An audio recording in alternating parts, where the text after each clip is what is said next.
I've often wondered, what makes a foreign country foreign? Particularly, you travel all this distance and you come here. And the easy answer is distance. But I don't think that's a complete answer. In all honesty, today's India is actually closer to North America, America and Canada, than it is to Pakistan. If you had to actually ask an Indian, particularly its middle class, to be fair, that, in real terms, who is the neighbor of India? I think most people would actually, they may not reach it, but say America or Canada rather than Pakistan, because we've become so completely distant from Pakistan. The reasons for this, of course, lie. Let's actually begin our examination of a very difficult subject, complex subject, and I hope as I don't fall into the trap of, as I say, being judgmental. I'm sure that all of us have met Pakistanis and all of us have met Indians. And you come to this extraordinarily startling conclusion that there is no difference between Indians and Pakistanis. And there isn't. We are the same people. So why, over 6 decades, have the two nations diverged along such different paths?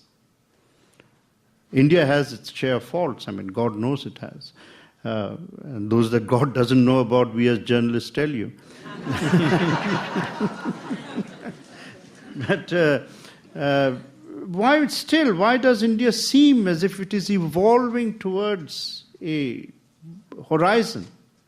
And why does Pakistan seem as if it is sinking into a stagnant swamp?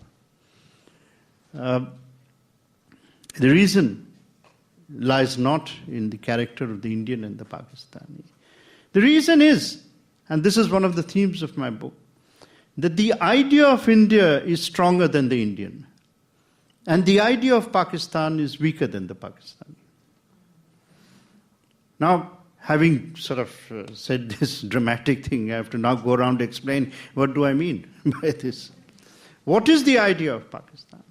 Pakistan was created around a notion which has absolutely no relevance and no past. It was built around an idea that a religion could be sufficient as the basis of nationalism. And more specifically, that Islam could be sufficient as a basis for nationalism.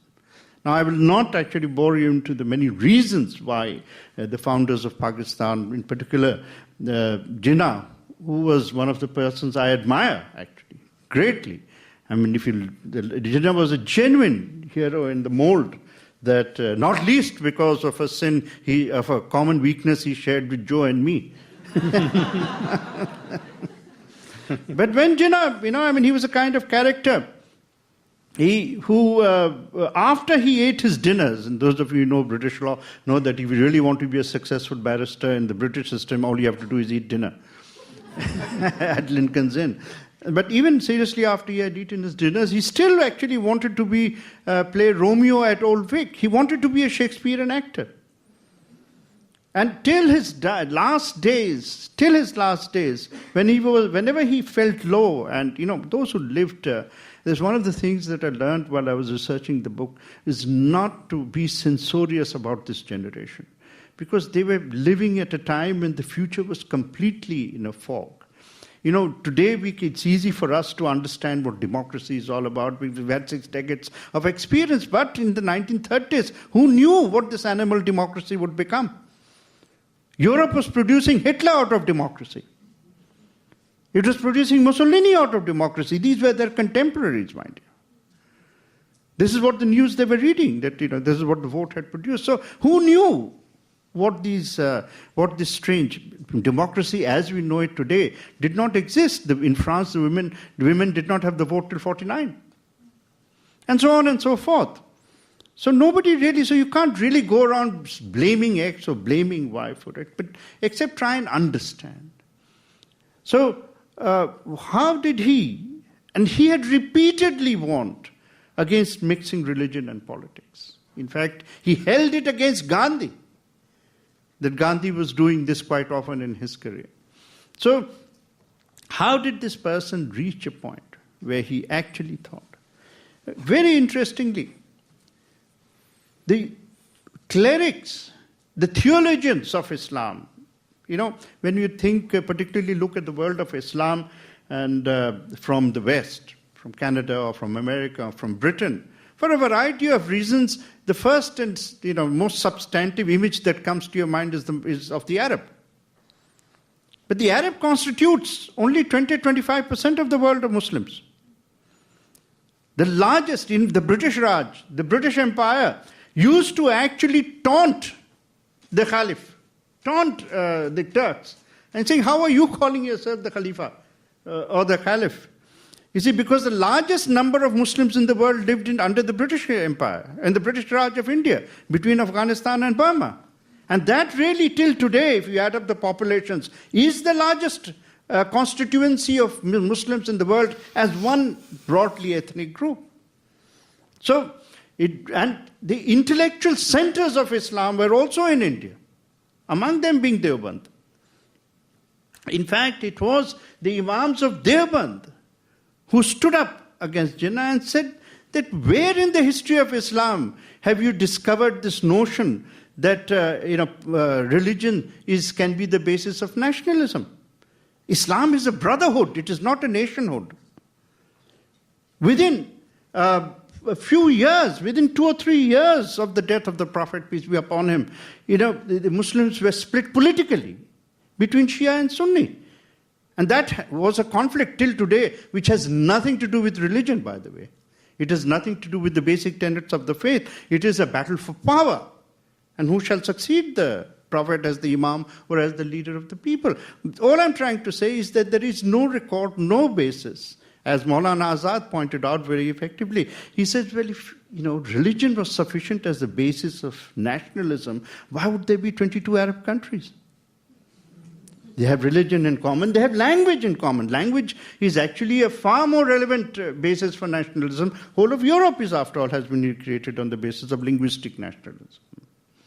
So, this argument was there, but alas, in 1937, actually the argument for Pakistan began, I think, on a rational basis, as a search for the security of Muslims in a post-British dispensation, which is perfectly rational.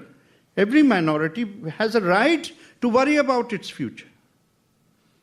So there was nothing. But when you ask that question and raise those issues, then there can always be constitutional answers to such a question. That means you don't have to divide the nation in order to find the answer. But in 1937, particularly in Punjab, when Jinnah lost the argument, because in the first election that was held in 1937, the Muslim League could not get even 2 seats out of the 80 in Punjab. And if it could not survive as a factor among the Muslims of Punjab with separate electorate means that only Muslims could vote for Muslims. If Muslim League could not survive in Punjab, where on earth could it survive? Now comes a very relevant question, which I'm sure all of you, since you all belong to the ruling class, must have experienced in your own lifetimes. What does a lawyer do when he loses the case? He changes the story. And that is what Jinnah did. After 1937, he shifted the story and picked up a strand from the public discourse of the times, shifted the story from the security of Muslims, that means the danger to Muslims, and shifted to Islam in danger. And when he changed the narrative, and Pakistan was created not for Muslims, but for Islam, and that became the basis of the concept that Pakistan was created as a fortress of the faith. Pakistan is the first nation to have been created for a faith.